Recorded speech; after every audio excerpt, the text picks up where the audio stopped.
अस्सलाम वालेकुम। आज उर्दू मज़मून में हम रमूज़ औक़ाफ़ एक बहुत ही अहम टॉपिक को हम सीखेंगे। इसके पहले भी जमातों में मैंने आपको इसके ताल्लुक़ से रमूज़ औक़ाफ़ के ताल्लुक़ से मालूमात दी है, लेकिन यहाँ पे एक ख़ास पीरियड मैंने आपको की समझ के लिए दोबारा तैयार किया है। तो चलिए देखते हैं कि रमूज़ औक़ाफ़ किसे कहते हैं और इनका इस्तेमाल कब होता है। तो रमूज़ औक़ाफ़ उन अलामतों को कहते हैं जो एक जुमले को दूसरे जुमले या किसी जुमले के एक हिस्से को दूसरे हिस्सों से अलहदा करते हैं। यानी एक ही जुमले में अगर दो हिस्से आ रहे हैं या एक ही जुमले में अगर दो तीन नाम आ रहे हैं, तब रमूज़ औक़ाफ़ का इस्तेमाल किया जाता है। दूसरा पॉइंट ये है कि औक़ाफ़ की मदद से हम जुमले के असल मफ़हूम की तफ़हीम हासिल करने में कामयाब होते हैं। यानी जुमले को के असल मायने को समझने के लिए रमूज़ औक़ाफ़ हमारी मदद करते हैं। फिर आगे है, मुताला करते वक्त आवाज़ में उतार चढ़ाव पैदा होता है। तो प्यारे बच्चों, जब हम बात करते हैं तो हम आवाज़ में हमारे उतार चढ़ाव होता है। हैरत, गुस्सा, नफ़रत, चिड़चिड़ापन, खुशी, इस तरह के जज्बात आवाज़ से भी होते हैं और चेहरे के तासुरात से भी समझ में आते हैं। लेकिन वही चीज़ जब आप लिखते हैं तो उनको किस तरह से समझाया जाए, तो उस वक्त जो है रमूज़ औक़ाफ़ का इस्तेमाल किया जाता है। तो चलिए देखते हैं हम रमूज़ औक़ाफ़ कौन कौन से होते हैं। सख्ता, इसको इस तरह से इसकी अलामत होती है। इसे इंग्लिश में कॉमा और मराठी में इसे जो है वो सल्प विराम भी कहते हैं। तो सख्ता जो है वो छोटा ठहराव कहलाता है। जैसे मिसाल के तौर पे यहाँ पे देखिए, दो जुमले हैं लेकिन दोनों में अल्फाज एक ही है, रोको मत आने दो, रोको मत आने दो, ठीक है। लेकिन सख्ता इस्तेमाल करने की वजह से उसके पढ़ने में के अंदाज़ बदल जाते हैं और पढ़ने का अंदाज़ बदल जाने से उसका मफ़हूम भी जो है वो बदल जाता है, उसका मायने भी बदल जाता है। जैसे मैं पढ़ती हूँ, आप ध्यान दीजिए। रोको मत आने दो, है ना। यहाँ पे क्या कहा जा रहा है? रोको मत आने दो। और आगे रोको मत आने दो। तो देखिए आप, सख्ता लगाने की वजह से दोनों अल्फाज एक ही हैं दोनों जुमले के, लेकिन उनके मानी बदल गए हैं। फिर इसके अलावा इससे हमको समझता है कि जुमले का मफ़हूम समझने की अहमियत होती है। ये किताब 18 इंच लंबी, 16 इंच चौड़ी और 12 इंच मोटी है। तो यहाँ पर 18 इंच के बाद कॉमा इस्तेमाल होता है। यानी अगर आप कहते हैं कि मेरे कंपास में रबर, फुट, पेंसिल, स्केल है और जो है वो चांदा है, तो आप जो है वो कहाँ सख्ता इस्तेमाल करेंगे? मेरे कंपास में रबर के बाद सख्ता, पेंसिल के बाद सख्ता, पेन के बाद सख्ता और चांदा है। आखिरी लफ्ज़ के पहले और आया है, इसलिए वहाँ पे सख्ता इस्तेमाल नहीं होगा। यानी बहुत सारी एक जैसी चीज़ों को इस अलामत से अलग करते हैं। उसके बाद आता है वक्फा। इसको इंग्लिश में सेमी कॉलम और मराठी में इसको अर्धविराम भी कहते हैं। तो जब सख्ता से ज़्यादा ठहराव की ज़रूरत होती है तो वक्फा इस्तेमाल होता है। जैसे बादल बहुत गरज रहे थे पर बारिश नहीं हो रही थी। तो यहाँ पर दो जुमले हैं अलग अलग, लेकिन उनके बीच में सिर्फ थोड़ी देर ही ठहरना है, यानी इससे ज़्यादा, सख्ते से ज़्यादा ठहरना है तो वक्फा इस्तेमाल होता है।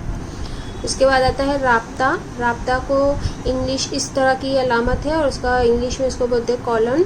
तो इसका ठहराव वक्फे के ठहराव से ज़्यादा होता है। जैसे बकौल शायर, ठीक है।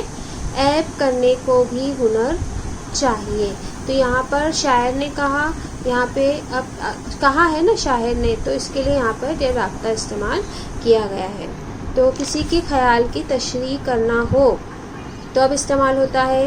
कोई कहावत या मुहावरे बयान हो तब ये इस्तेमाल होता है। किसी जुमले में एक दूसरे की ज़िद आती हो तब जो है ये राब्ता का इस्तेमाल होता है। उसके बाद है तफसीला। तफसील से लफ्ज़ से बना है तफसीला, जिसको इंग्लिश में डैश भी कहते हैं। तो यह अलामत किसी चीज़ की तफसील या वजाहत के लिए इस्तेमाल होती है।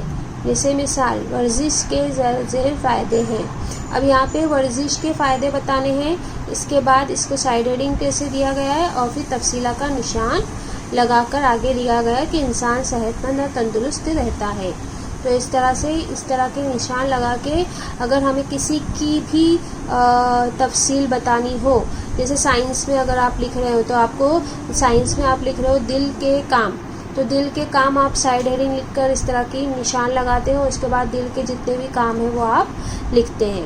تو اس طرح سے یہ تفصیلہ کام استعمال ہوتا ہے. اس کے بعد ہے ختمہ، جس کو انگلش میں فل اسٹاپ اور ہندی میں اس کو پورن ویرام، مراٹھی میں پورن ویرام کہتے ہیں. ختمہ کا نشان اردو میں اس طرح کا لگایا جاتا ہے. جملے کے ختم ہونے پر یہ نشان لگاتے ہیں. یہ علامت عبارت میں ایک جملے کو دوسرے جملے سے جدا کرتی ہے. لیکن جیسے ایک عبارت میں، ایک پیراگراف میں اگر 5-6 جملے ہیں تو اگر اس طرح کا نشان نہ ہو تو جملے جو ہے وہ سب آپس میں کیا ہو جائیں گے، مل جائیں گے. کہاں رکنا ہے، کہاں پڑھنا ہے، یہ ہم کو سمجھ میں نہیں آئے گا. تو اگر ایک پیراگراف میں 5 جملے ہیں تو ہر جملے کے ختم ہونے پر اس طرح کا نشان لگایا جاتا ہے، جس سے سمجھ میں آتا ہے کہ یہاں پر ایک جملہ ختم ہوا ہے. جیسے مثال کے طور پر موسم بہار آیا ہے، ہر طرف ہریالی ہی ہریالی ہے. اس طرح سے ہر جملے کے بعد اس طرح کا نشان لگایا گیا ہے. اس کے بعد ہے سوالیہ جملہ، سوالیہ نشان یا استفہامیہ نشان.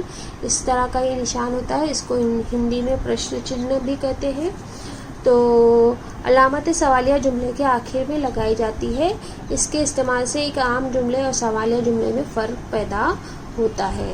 یعنی اگر ایک عام جملہ ہے اور ایک سوالیہ جملہ ہے تو کیسے سمجھ میں آئے گا؟ عام جملہ اس سے سمجھ میں آتا ہے کہ یہاں ختمہ لگا ہے، اور سوالیہ جملہ اس میں سمجھ میں آتا ہے کہ یہاں پہ سوالیہ نشان لگایا ہوا ہے. اکثر آپ جو ہے وہ سوال لکھتے ہیں کتاب میں سے دیکھ کر، تو سوالیہ جملہ سوالیہ نشان لگاتے ہیں، اور جب جواب لکھتے ہیں تو آخر میں ختمہ لگاتے ہیں. تو یہ استعمال ہے سوالیہ جملہ کا. اس کے بعد ہے فجائیہ جملہ. فجائیہ جملہ کا اس طرح کا چنہ ہوتا ہے، ادگار چنہ. اس میں کیا ہوتا ہے، یہ علامت جملے میں کسی جذبے کے اظہار کو ظاہر کرنے والے لفظ کے آگے لگاتے ہیں. جیسے خبردار،